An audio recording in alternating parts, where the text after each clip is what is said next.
Okay, it is our second day of really reading The Alien Next Door. Remember, when we're reading, we are collecting information about the characters. So I got cut off last time, but hopefully I won't get cut off this time. I'm on a new program. We were reading about how Harris is still thinking that Zeke is an alien. We're actually stopped on this page. Okay, I'm going to try to read it like this. But Harris believed that Zeke was an alien, a real-life alien who somehow came here from another planet. Harris saw Zeke do things that would be impossible for any human kid to do, like move things with his mind, like rainbows suddenly appear in the science lab, and even balance on his fingertips. I did have fun. Zeke's a nice kid, Harris replied, but I still think he's an alien, Harris thought. Coach Ruffins blew his whistle. Okay, everyone, let's get this practice going, he shouted.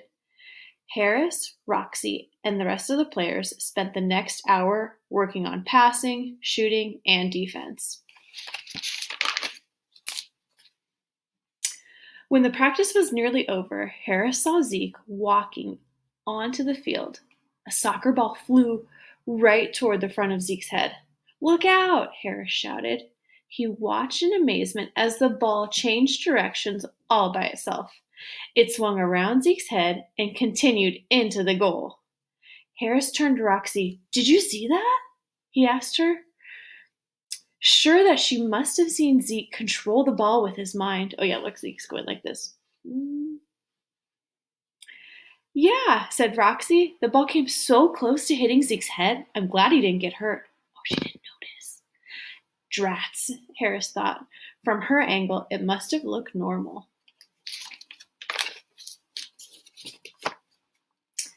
What's up, Zeke? Harris asked casually as the three friends walked back towards school. I just wanted to thank you again for a great time hanging out at your house, Harris, said Zeke. And also to invite you both to my house tomorrow. We could hang out and play, and my parents are anxious to meet you. Okay, I'm having a thought. I want to collect some information about Zeke. Like, if I was collecting information in my book, I might like post it something like Zeke's really kind because he's inviting Harris and Roxy to dinner. It sounds like they already like hung out before, but he's like trying to be really polite and like keep being friends with them, and he invited them over to his house. I'm gonna put that right here. Sounds great, said Roxy. She looked at Harris, waiting for him to accept too. This is the perfect opportunity to research Zeke's alien family, Harris thought. I can finally find out what's behind those dark curtains and prove once and for all that he's an alien. I'd love to come over, Zeke, Harris said, giving Roxy a look that said, see, I don't think he's an alien anymore. Okay, wait, let's stop here. Okay, I'm going to reread this. Harris says this. He goes, I'd love to come over, Zeke, Harris said. But then he gave Roxy this look, giving Roxy a look that said, see, I don't think he's an alien anymore. So he's trying to show Roxy that, like, he's not going to, like, accuse, like, Zeke of being an alien. Great, said Zeke. See you tomorrow. Okay, now we're on chapter 2. Excited parents. Oh my gosh, look. Wait. Look at Zeke's dad. Zeke's dad in this book, his name is, or he calls him Zad, kind of like dad. Okay, excited parents. Zeke burst through the front door of his house. Zad, Quar, I have something to tell you, he shouted. Oh, and Quar is his mom. I'm up here, Zeke, said his father, Zad. Zeke looked up and saw his dad floating near the ceiling. He sat in a cross-legged position. A metal helmet rested on his head. Zad then drifted down, landing on the floor. So cool. I was just mind transferring some of my latest research, Zad explained. Did you know that humans wear different shoes in the rain and snow than they do on a sunny day? I guess they don't have adaptofiber here, said Zeke. Oh, they must have cool clothes on where they're from. What is it, Zeke? Quar, his mother, called out.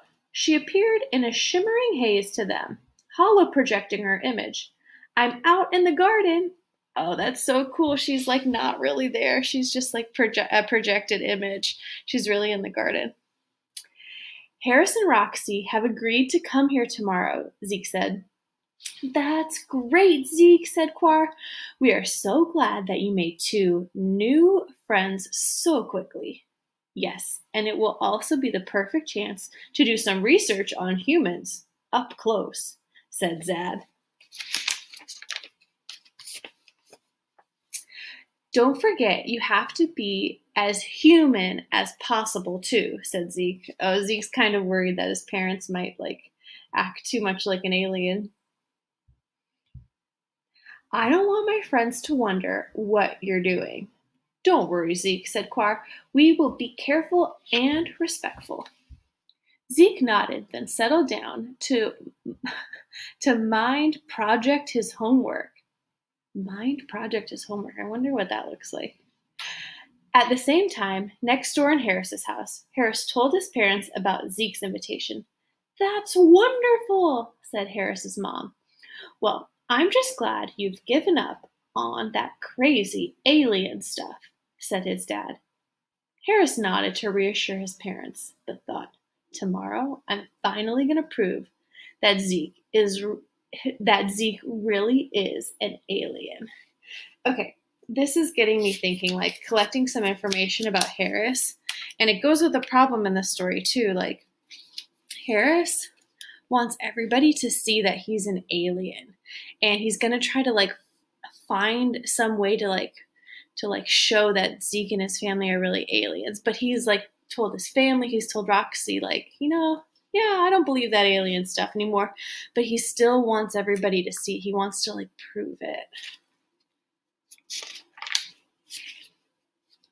Okay, we have one more chapter we're reading today. It's chapter 3. Okay, Zeke's house. The next day, Harris and Roxy arrived at Zeke's house. Can I take your coats? Zeke asked them. Pretty polite. Harris looked around the front hallway. He was surprised at how normal everything looked. Almost like his own house. But when he started to slip off his coat, he felt someone take it from him. Zeke and Roxy were standing right in front of him. I wonder who took it or what's happening. So who took my coat? Turning around, Harris saw a pair of mechanical hands extend from the wall. They grabbed the coat, then they grabbed his coat, then Roxy's, and pulled them into an open panel in the wall. What was that? Harris asked. Cool, so high-tech, said Roxy. Before Zeke could respond, Zad and Quar joined them. Roxy, Harris, I'd like you to meet my Quar and Zad, said Zeke. I mean, my mom and dad. Oh, Zeke kind of messed up. He's like, my Quar and Zad. It's a pleasure, said Quar. You both have been very kind to Zeke. Zeke noticed that Zad was staring at Roxy's sneakers. They were bright blue with orange laces. He leaned in and whispered, Zad, try to not be so obvious about studying my friend's clothes. He was kind of embarrassed. Why don't we have some lunch, suggested Quar. Everyone gathered at the kitchen table. The table had no legs. It was just a clear disc hanging in midair. That would be really weird. How does that work? Wondered Harris. It must be alien technology, too. How is Roxy not bothered by any of this? So, Harris, Roxy, what do you like to eat? Asked Zad. Burgers and hot dogs, replied Harris. I like sandwiches and burritos, said Roxy. Zad and Quar looked at each other, worried. Oh, wait, why would they be worried? Oh, maybe they don't know what it is, like what a hamburger or hot dogs, or I mean, sandwiches, burritos, burgers, and hot dogs. Maybe they don't know what that is. They mind projected their thoughts to each other so no one else could hear them. Oh, that's so cool. They were like talking without like actually talking, just like doing it in their mind. Can our food replicator create these earth dishes? Zad thought. I hope so. I don't know. It is only set to create Tragas food, Quar replied. Zeke overheard this conversation in his mind. Oh, so Zeke can hear it too. He jumped up from the table.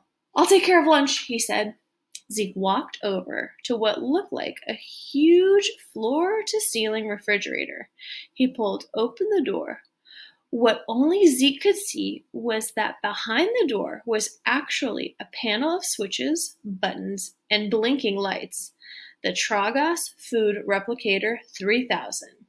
The Tragas Food Replicator 3000 can create any food you ask it to, as long as it's served on Tragas, Zeke thought. I hope it can make something close to these Earth foods. He began pushing buttons and entering commands.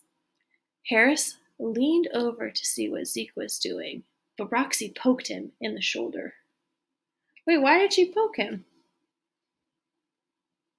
I bet maybe like Roxy was thinking like, oh, is Harris being like rude that he's like snooping around like, what are you doing, Zeke?